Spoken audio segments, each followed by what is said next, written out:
Welcome to the deep dive.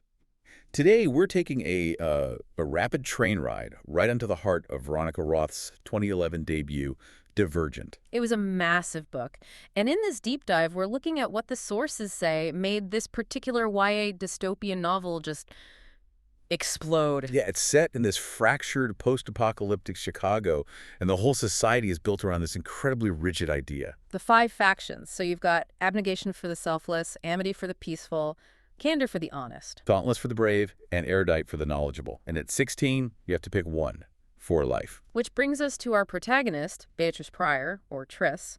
She takes her aptitude test, and, well, the results are the whole engine of the plot. Inconclusive. Across Abnegation, Dauntless, and Erudite, which means she's divergent. And she's immediately told to hide it, that it's incredibly dangerous. So let's talk about that system. Critics called it a preposterous premise and said it stretches credibility. I mean, forcing human complexity into one single quality. Well, it seems like that simplicity is the whole point. The novel is really critiquing that idea, right? The system's biggest flaw is exposed by the people who just can't fit. And what happens when you can't fit is pretty grim. Oh, yeah. You become factionless. You're an outcast, no resources, no identity. The analysis we looked at draws this really direct line. I saw that. It compares the factionless to illegal immigrants. Exactly. Marginalized because they can't contribute to this, rigid social machine.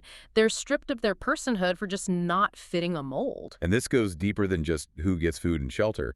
It's about knowledge, too. It is. Roth's structure deliberately creates these knowledge gaps. The initiation process makes you functionally illiterate in anything valued by the other faction. Which is where the villains come in. The Erudite, led by Janine Matthews. Right. They represent that academic ivory tower. They want to segment and control all the information. But Triss is the threat because she's divergent. She has what the sources call a holistic knowledge literacy. Yeah. She connects the dots. She connects the intellectual from erudite, the selfless or emotional from abnegation, and the practical action from dauntless. It's a much more powerful way of knowing than what the erudite have. And speaking of Dauntless, that's the faction she chooses.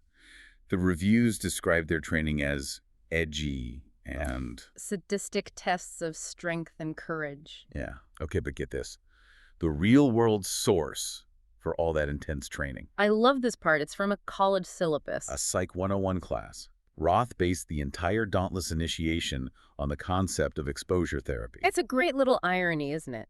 The faction that prides itself on pure bravery is built on a very specific academic technique, the kind of knowledge erudite would weaponize. Which is exactly what they try to do. The main conflict is erudite using this serum. Right. They pass it off as a tracking serum, but it's really a mind control device. They want to turn the whole dauntless army against abnegation, who run the government. But it doesn't work on Triss and her instructor, Four, because they're divergent.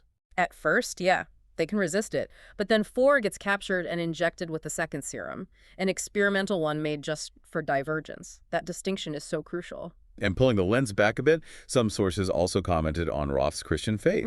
The book isn't overtly religious, but some reviewers saw the intellectual erudite being the power-hungry villains as, tapping into this cultural distrust of intellectualism, the righteous heart versus the cold mind. So, at the end of the day, what does it all mean?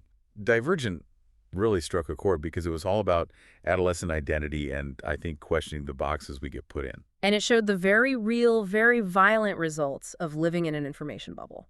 The whole society forces you to live by a single defining quality. Which forces you to think. So here's the thought for you.